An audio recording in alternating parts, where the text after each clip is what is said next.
All right, so hopefully everybody can hear me as we welcome everyone in. I'm Stacy Sallier.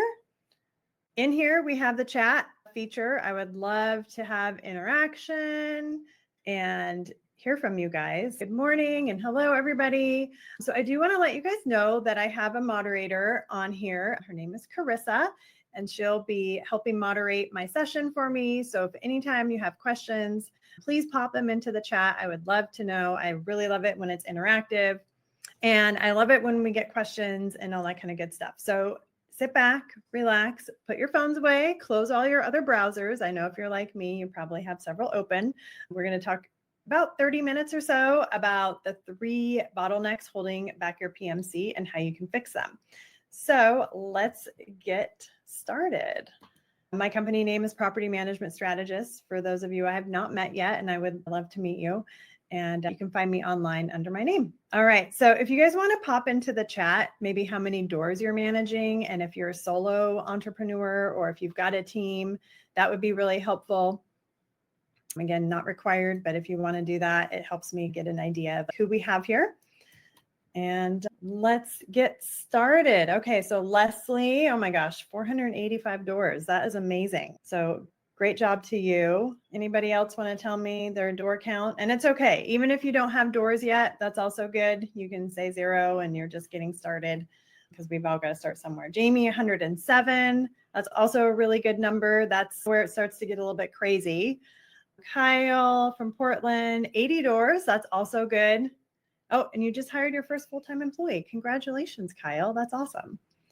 And Amy just starting. All right. So number 1 bottleneck, everything runs through you. So our fun question of the day, who here has had to approve a toilet repair while on vacation or any type of repair? But toilets always seem to be the issue, anything with water. I'll give you guys a second to answer. Clay, LOL, of course. Leslie, I have, and I will admit, I'll raise my hand. I've also had to do that while I was on vacation out of town. Kyle, you did during broker owner. Okay. Hopefully with your new employee, you won't have to. Sounds like everybody. Oh, vacation. What's that? Yeah, I know I'm guilty of that too.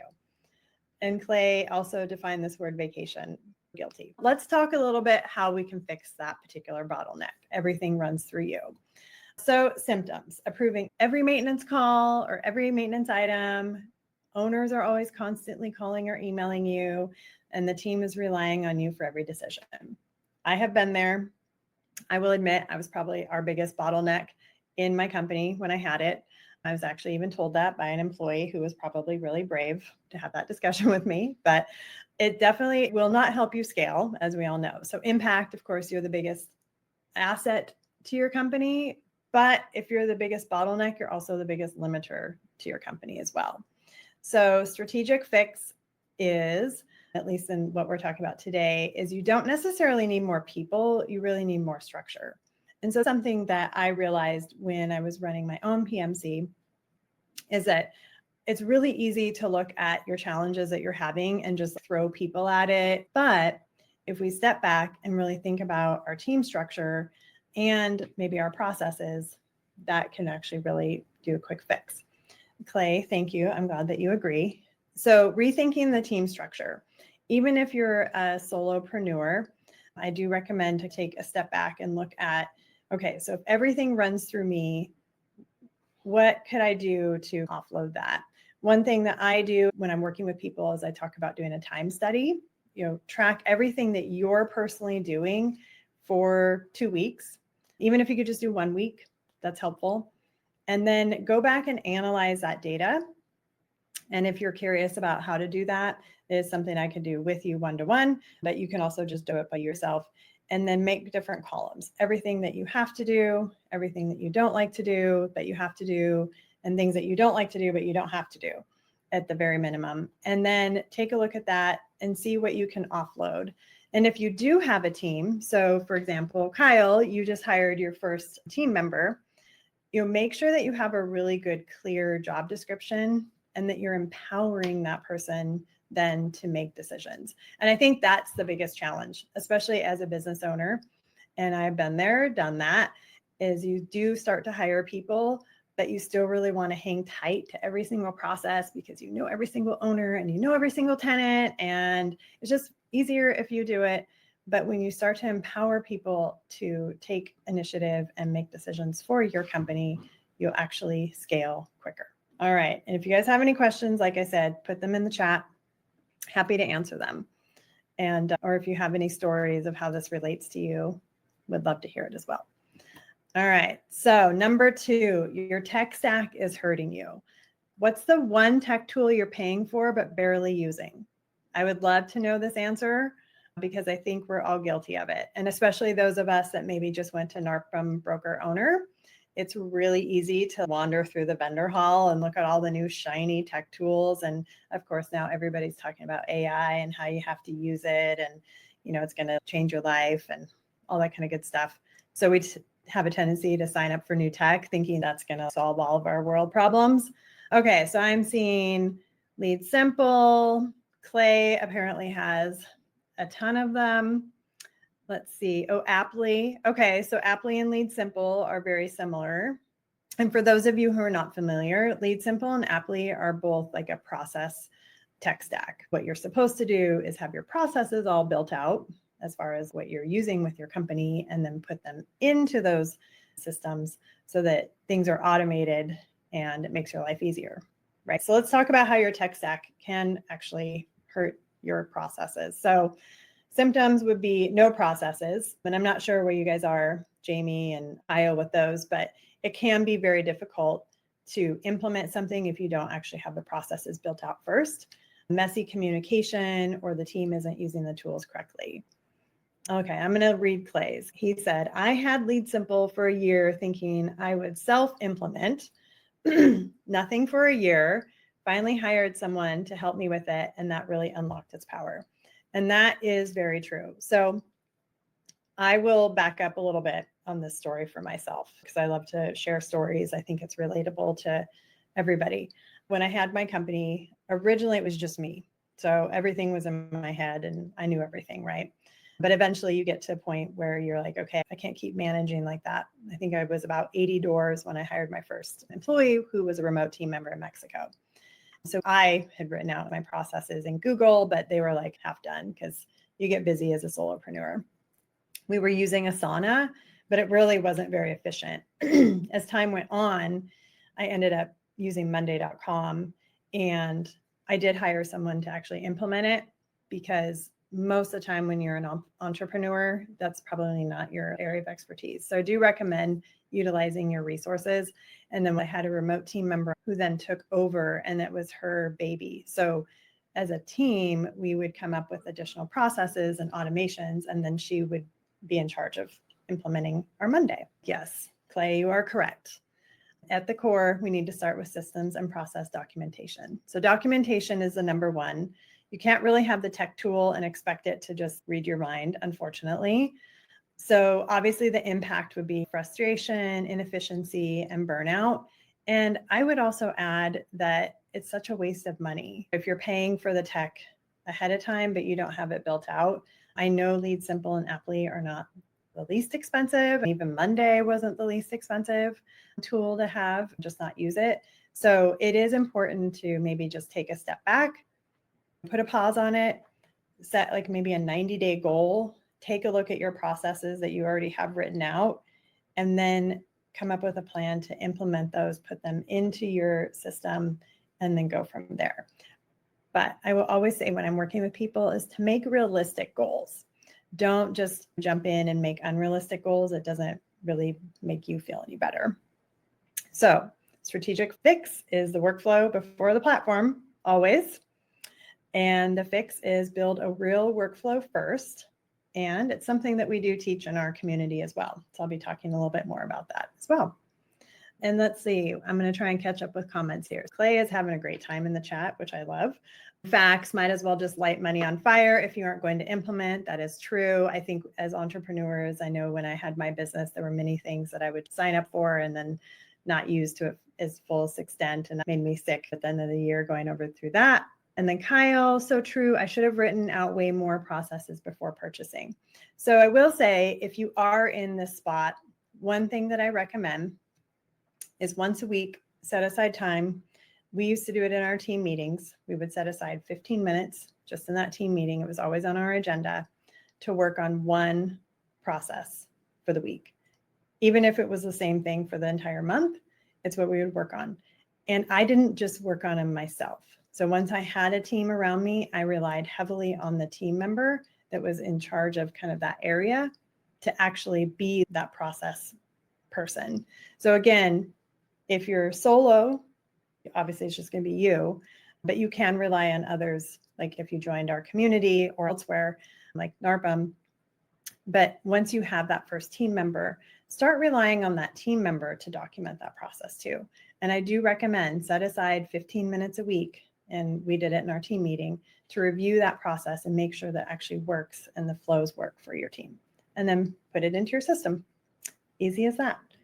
All right, so let's move on. So number 3, you're stuck in firefighting mode, always reactive. Okay, so Carissa, what is our question for this one? How many fires have you already put out this week? What is today, Thursday?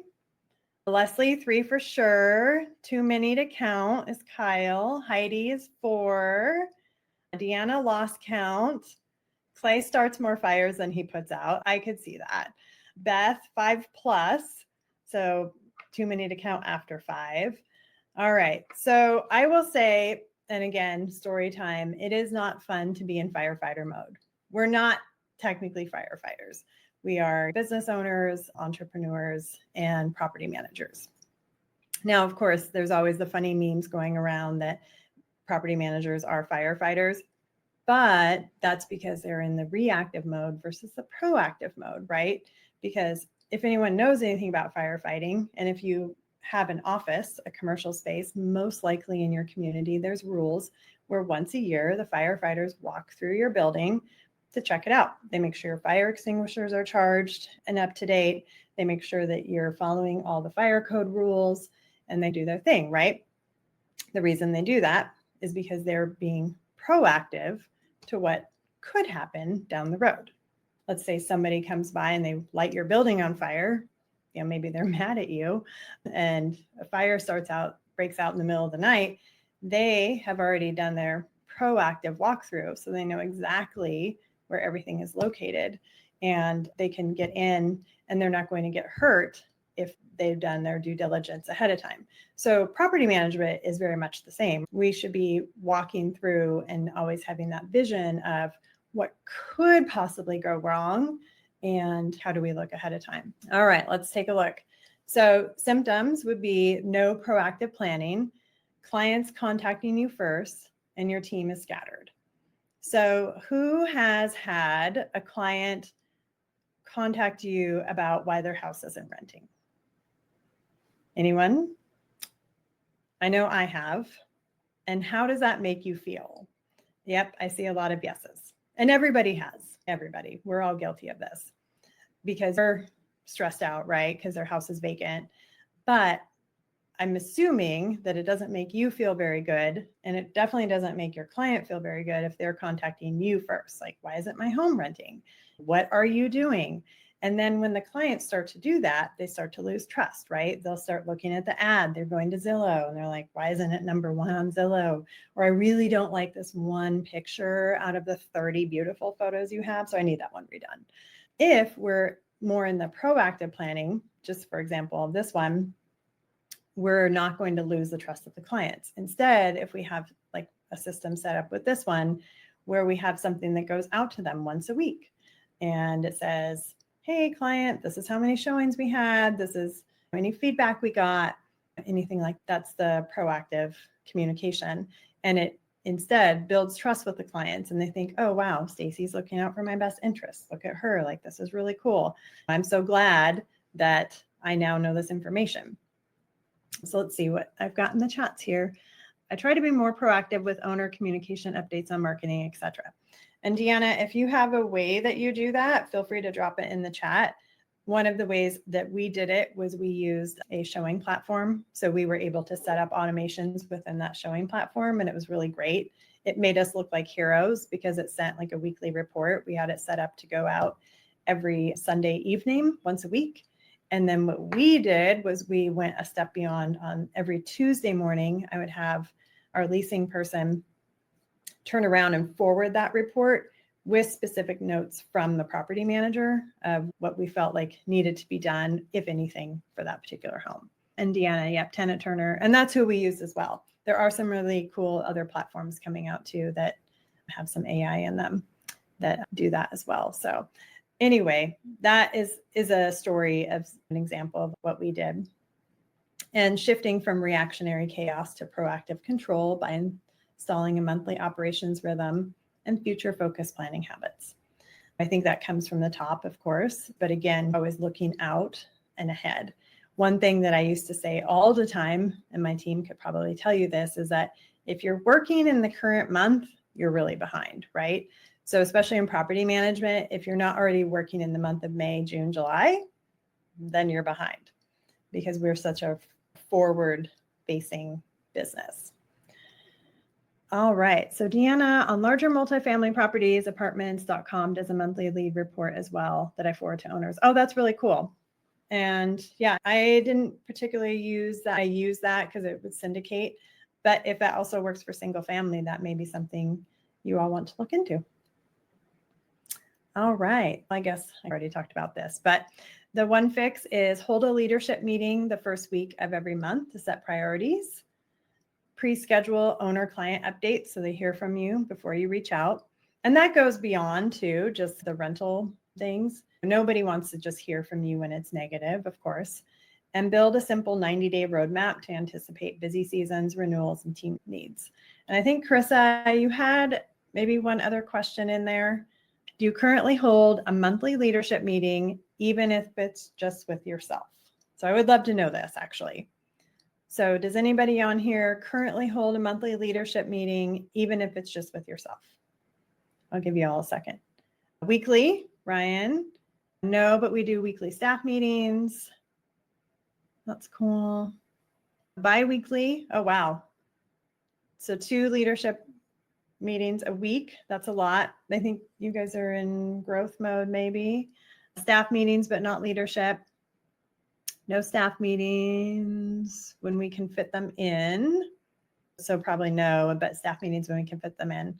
Okay, cool. So I would challenge everybody to take a look. If you haven't set up a cadence for at least a monthly leadership meeting, it would be a good idea. And if it is with yourself, that's also okay. If you're still a solopreneur, it's still a good idea to set time aside to work on the business versus just always in the business.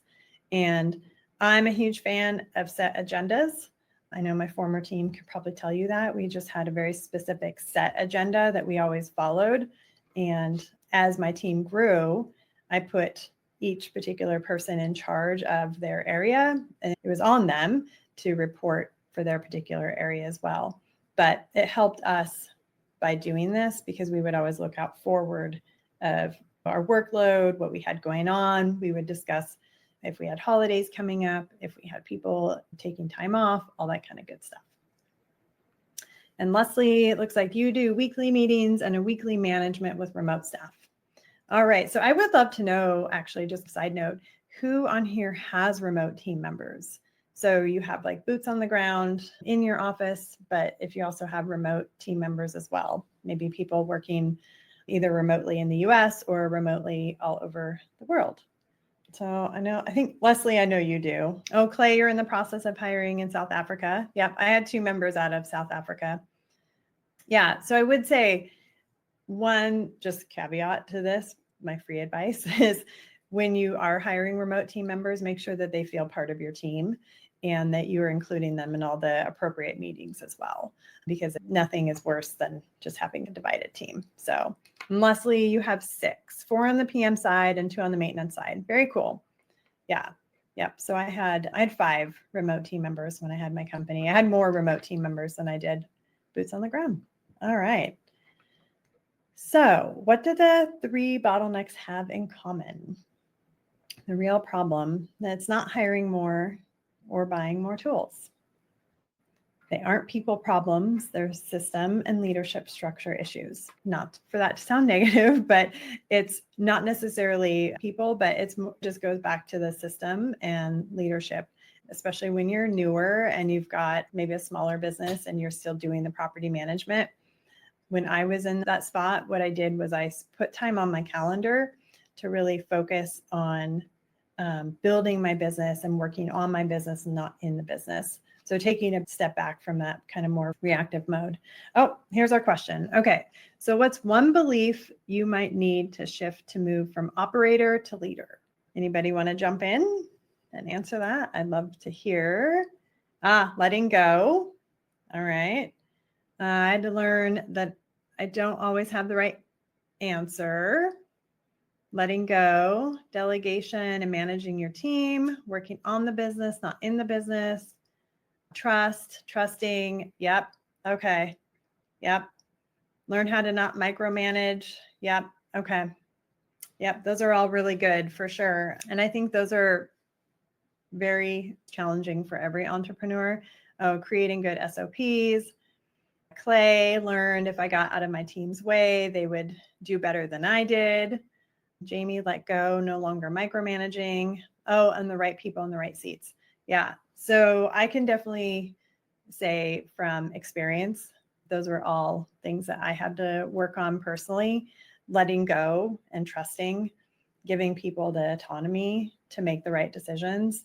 And it really just goes back to that structure, right? So if you have documented all your processes and you are training your people to follow the process and they know where to find the answer, then we should let go and give them more, I don't want to say rope, but basically let them do it right. Because at the end of the day, if a mistake is made, then that's a good opportunity to go back and either number one, look at, is it the process that caused a mistake or is it the person? So that's something that I would always look at. Especially when we had our processes documented, it was easy to say, okay, maybe that process, like maybe that one little part in that process doesn't work. So it's not the person, but maybe it's the person if it keeps happening over. And I see that the right people in the right seats. There's also tools out there too that you can use to get the right people in the right seats. But it is very hard as an entrepreneur to let go and not micromanage. But Clay brought up a good point. He learned when he let go that they would do better than he did. And that is something I learned as well. When I gave my team the ability to make the decisions and do what they were supposed to do, they actually flew and did better than I would have.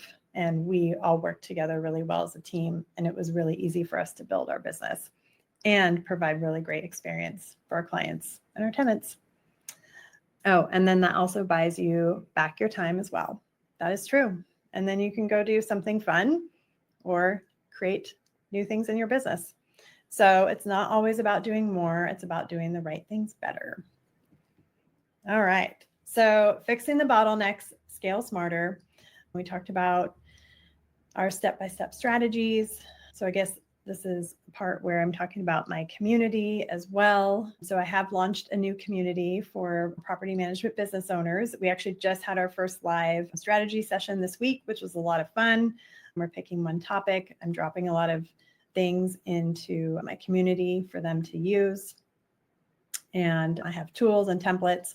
Anybody that joins now, we have a 90-day drip basically that goes out. There's some really cool templates that are going out, like owner communication template letters and all that kind of good stuff. And I also have one industry expert a month coming in. So this month it's Lindsay Liu from Super, and she's teaching on AI. So again, I'm a big proponent of surrounding myself with experts. There's a lot of different things that I want to teach people, like how to future-proof your property management company so that you can continue to move forward in the land of tech and AI. But I also know that I'm not an expert on AI, but I'll find the experts. So that brings Lindsay into our community this month. And it's just for our community members to learn and listen from her. So it's something that I offer. We have our monthly live strategy sessions led by me. I have a 90-day onboarding roadmap, the exclusive expert trainings, and then inside the community, we're putting different tools and templates and workflows in there as well. And it's a community of growth-focused PM leaders. So it is pretty awesome. Thank you, Clay. It is really awesome. So I would love to know what questions anybody has about anything that we've talked about today. If there's any specific questions I can answer about workflows or anything that we have. Clay, what do you think is a low-hanging fruit process for a PM to make the biggest impact in their business? That's a good one. It depends on where they are, but I think probably the lowest hanging fruit for most everybody is having a good forward communication process for the client, because the more that you're like forward communicating with your client, the easier it is going to be just overall for managing their properties. And it's a good way to get referral business from them, because if they're really happy, they're going to tell their investor friends that they're happy. So I think that's probably the quickest way. And I mean, they're already your clients. And so I would say that for sure. Let's see here.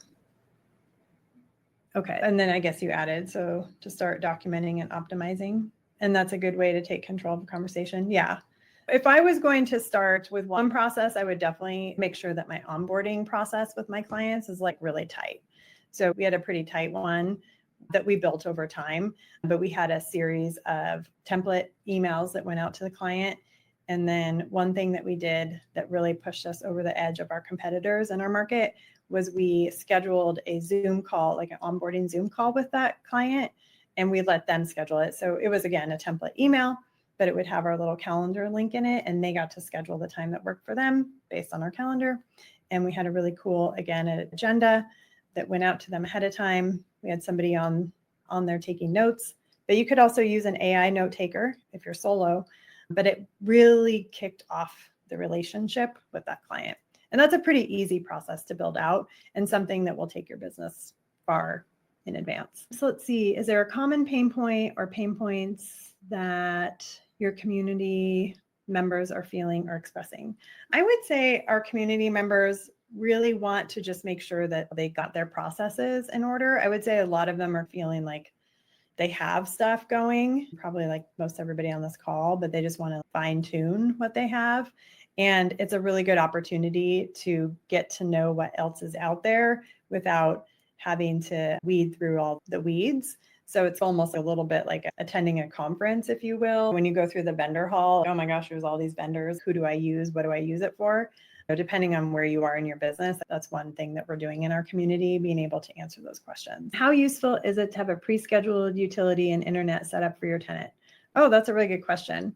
So I would say, and I guess if anybody else wants to jump in here too for the property managers, how useful is it to have pre-scheduled utility and internet set up for your tenant? I would say it would definitely be a benefit to the tenant. We did use one of the utility providers. Every area is very different. So in my area, there wasn't really a lot of competition for utilities, but I will say for the internet part of it, it was pretty cool for the tenants to have that set up for them. I actually used it when I moved and I thought it was pretty nice. And let's see. Also, you started the relationship off strong with face-to-face via Zoom. Great idea. Builds relational equity. Thank you, Clay. I thought it was a good idea when we did it. So thank you for saying that. And your community is going to provide so much value to one another. Thank you. I appreciate that. And let's see, the other question. Oh, I think this goes back to the internet and utility. So it says, if it adds monetary value with no cost and hassle. Yeah, I think anything that can remove barriers for residents when they're moving is fantastic. I actually talked about this, can't remember, to somebody this week, where I had moved a fair amount. I don't know why, every 2 years I was moving. And it's really nice to go through those steps again to feel the pain of what it's like for the person on the other end. And actually by doing that, I would usually go back to our process and say, oh my gosh, like our emails are way too long. They need to be broken up into 6 parts because nobody's going to read that in the middle of moving. I really do want to thank everybody for coming today and taking time out of your schedule. We will be editing this and getting out the replay as well. And again, if you ever have questions, feel free to shoot them over. would love to chat with you all, and I would love to see you in my community as well. So thank you for coming today, and I'll see you all again soon.